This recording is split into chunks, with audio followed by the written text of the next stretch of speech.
What you are about to hear is not a conspiracy theory. It is not geopolitical noise. It is a calculated, deliberate, and strategically devastating threat, one that could collapse the global economy faster than any missile ever could. On March 1, 2026, just 24 hours after the United States and Israel launched Operation Epic Fury against Iran, a senior commander of the Islamic Revolutionary Guard Corps stepped in front of a camera and delivered words that sent shockwaves through every energy trading floor on the planet. He said, "Get ready for the oil barrel to be at $200. Because the oil price depends on the regional security which you have destabilized." That was not a bluff. That was a declaration of economic war. And as of today, day 13 of the most intense military confrontation the Middle East has seen in decades, Iran is not just threatening $200 oil. It is systematically, methodically, and with brutal strategic precision, making it happen. To understand what Iran is doing right now, you have to understand one fundamental truth about modern warfare that most people miss entirely. Wars are not won only on the battlefield. They are won in the economy. Iran learned this lesson the hard way, watching decades of Western sanctions slowly strangle its financial system. But here is the critical difference between 2015 and 2026. Back then, the West held the economic weapon. It held sanctions. It held the banking system. It held the dollar. Today, Iran holds something the West cannot sanction, cannot freeze, and cannot bomb out of existence. It holds geography. Specifically, it holds 21 miles of water at the narrowest point of the Strait of Hormuz, the single most important choke point in the history of global trade. And for the past 13 days, it has been transforming that geography into the most powerful economic weapon deployed in modern warfare. When the US and Israel launched airstrikes on February 28, killing Supreme Leader Ali Khamenei and decimating Iranian military infrastructure, the strategic planners in Tehran were not caught off guard. They had a contingency that no amount of F-35s, Tomahawk missiles, or aircraft carriers could neutralize. Their contingency was the Strait. Their contingency was the oil. Let us be precise about what the Strait of Hormuz actually represents, because the numbers are almost incomprehensible. Every single day, approximately 21 million barrels of crude oil pass through that 21-mile choke point. That is 20% of the entire world's oil supply. Not the Middle East supply, not OPEC's supply, the world's supply. On top of that, it handles 20% of global liquefied natural gas shipments. And if those numbers still don't register, consider this: 33% of the world's fertilizers, sulfur, ammonia, the inputs that feed billions of people, travel through that same corridor every year. Iran's top national security official Ali Larijani put it with chilling clarity when he wrote, "The Strait of Hormuz will either be a path of peace and prosperity for all, or a path of failure and suffering for warmongers." That is not poetry. That is a targeting brief.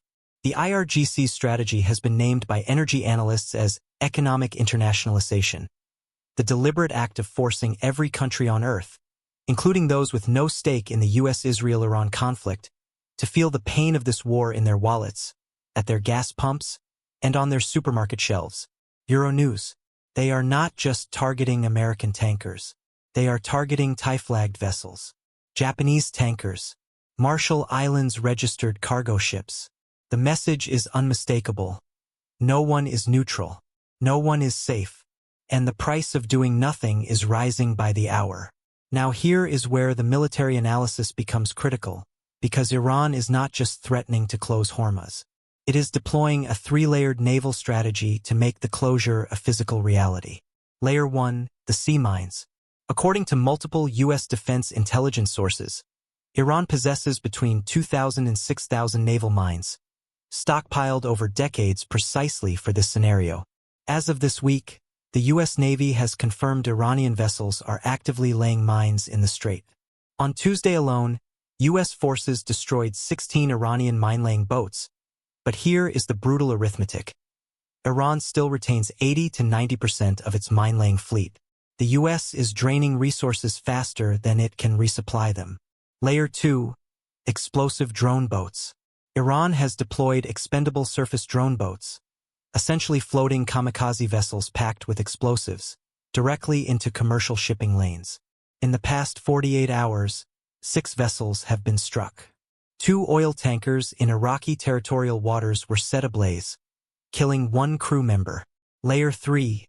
The insurance kill. This is the layer most analysts are not talking about. Iran does not need to physically destroy every ship. It simply needs insurers to cancel war risk coverage, and that is already happening. Without insurance, shipping companies cannot legally operate in the Gulf. The strait is not closing because of military force alone. It is closing because the market is making it economically irrational to sail through it. The result? What started at $60 per barrel in January 2026 is now trading above $100 per barrel. That is a 50+% increase in 13 days. Gas prices across the United States are up 17%. And that number is still moving. Let us talk about what $200 oil actually means in practical terms, not for Iran, not for America, but for you. Oxford Economics has identified $140 per barrel as the threshold at which the global economy tips into recession. That would reduce world GDP by 0.7% by year-end and push the UK, the Eurozone, and Japan into outright contraction. We are currently at $100. We are $40 away from a coordinated global recession. Every 10% increase in oil prices, if sustained, pushes global inflation up by 0.4%. Since the war began, oil has risen by more than 50%. Do the math. That is a minimum 2% inflationary shock being injected into the global economy at this exact moment. And the damage extends far beyond fuel prices. The Hormuz blockade is already triggering a sulfur supply crisis, impacting the global copper mining industry and fertilizer production. QatarEnergy declared force majeure after drone strikes on its facilities, cutting LNG supply to European markets. Helium, a critical gas used in semiconductor manufacturing, primarily ships through the Gulf. Tech supply chains are now at risk. The Dow Jones fell over 400 points in a single session. This is not an energy crisis. This is a civilizational supply chain event being weaponized by a nation with nothing left to lose. The International Energy Agency convened an emergency session and coordinated the largest ever release of strategic petroleum reserves. The U.S. Navy is now escorting tankers. Trump has threatened to hit Iran 20 times harder if the strait remains closed. But here is the sobering reality that no Western government wants to say out loud. The IEA's reserve release has largely failed. Iranian strikes against oil infrastructure and continued tanker attacks have neutralized every market-stabilizing move the West has attempted. And minesweeping, the actual physical task of clearing 6,000 mines from a contested, active war zone, is not something that happens in days or weeks. It happens in months. Iran's new supreme leader Mojtaba Khamenei has publicly vowed the strait will not reopen until American and Israeli strikes stop entirely. There is one factor that makes this situation dramatically more dangerous than any previous Gulf crisis, and it is not Iranian missiles or sea mines. It is Russia. Confirmed intelligence reports from the Washington Post, NBC News, and CNN all corroborate that Russia is actively providing Iran with real-time targeting coordinates of U.S. warships, aircraft, and bases across the Middle East. That means every tanker escort the U.S. Navy runs, every minesweeper it deploys, every carrier strike group it positions, Iran potentially knows its exact location in real time. The USS Gerald R. Ford, the most advanced aircraft carrier on Earth, entered the Red Sea on March 7th. It is sailing into a zone where its movements may already be compromised. And in Beijing, Chinese military strategists are not watching this war, they are studying it. Specifically, they are studying how a smaller, heavily sanctioned nation used geography, drones, sea mines, and economic warfare to hold the world's greatest military power at a standstill for 2 weeks. They are writing the Taiwan playbook in real time. Here is my analytical assessment as of March 13, 2026. The $200 oil scenario is no longer a political threat. It is a probability.